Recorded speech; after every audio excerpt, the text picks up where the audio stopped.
சின்ன வயசுலலாம் நம்ம பாட்டி தாத்தா வீட்டுக்கு போகும்போது அவங்கக்கிட்ட நம்மளுக்கு ஏதாவது ஒரு பிரச்சனை, நம்மளுக்கு இந்த மாதிரி வேலை கிடைக்கல, அந்த மாதிரி ஏதாவது நம்ம சொன்னோன்னு வச்சுக்கோங்களேன், அவங்க என்ன சொல்லுவாங்க, கவலைப்படாதம்மா, பாட்டியும் தாத்தா உனக்காக ப்ரே பண்ணிக்கிறோம், நீ நெக்ஸ்ட் டைம் வரும்போது கண்டிப்பாக ஒரு வேலையோடு தான் வருவேன் அப்படின்னு சொல்லி நம்மளுக்கு ஆறுதல் சொல்லி அனுப்புவாங்க. அதே மாதிரி நம்மளோட வாழ்க்கையில் ஈசப்பா நம்மளை பார்த்து சொல்கிறாரு, நீங்கள் இப்போ கவலையாக இருக்கீங்க, ஆனால் நெக்ஸ்ட் டைம் நான் உங்களை பார்க்கும்போது சந்தோஷமாக இருப்பீங்கன்னு.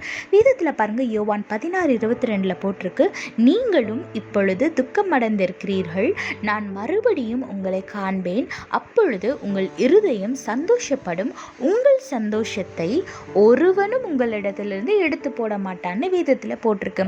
ஆமாங்க, ஏசப்பா நம்மளுக்கு இருதயத்தில் சந்தோஷத்தை தரது மட்டும் இல்லாமல் அந்த சந்தோஷத்தை யாருமே உங்ககிட்ட இருந்து பறிக்க முடியாதுன்னு நம்மளுக்கு வாரண்டியும் தராரு. அதனால் நீங்கள் எதை குறிச்சும் கவலைப்படாதீங்க. நீங்கள் என்ன சிச்சுவேஷனில் இருந்தாலும், உங்கள் சூழ்நிலை எவ்வளோ கவலையாக எவ்வளோ கஷ்டமாக இருந்தாலும் ஏசப்பா அதை நிச்சயமாக மாற்றுவார். அதை விசுவாசத்தோடு இந்த வசனத்தை அறிக்கை செய்து நீங்கள் நான் ரிசீவ் பண்ணுறேன் ஏசப்பான்னு விசுவாசத்தோடு சொல்லுங்கள். நிச்சயமாக உங்கள் கவலையெல்லாம் சந்தோஷமாக மாற்றுவார். அது மட்டும் இல்லாமல் சத்ரு அந்த கவலையை அந்த சந்தோஷத்தை உங்ககிட்ட இருந்து எடுத்து போடாதபடி அதை பாதுகாத்தும் கொள்வார். அதனால் விசுவாசத்தில் நிலைத்திருங்க, அறிக்கை செய்யுங்க, ஆசீர்வாதத்தை பெற்றுக்கொள்ளுங்க. கர்த்தர் உங்களோடு கூட இருந்து உங்களை ஆசீர்வதித்து பாதுகாத்து வழி நடத்துவாராக. ஆமென்.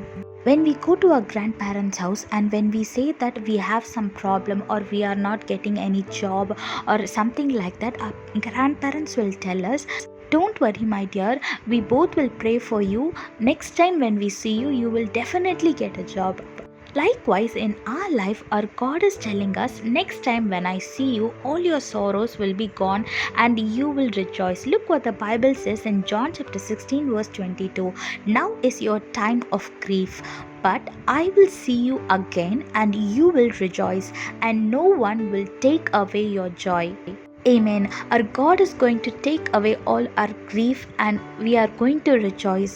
So whatever situation you might be in, don't worry, because our God is powerful to change your situation and make all your grief fade away, and He will make you rejoice. So confess this verse with faith and say, Lord, I receive it, and He will make you rejoice, and He will make all your sorrows fade away, and He will give happiness in your heart. So stay in faith, confess this verse and receive your blessing. God bless you all. Have a blessed day. Amen.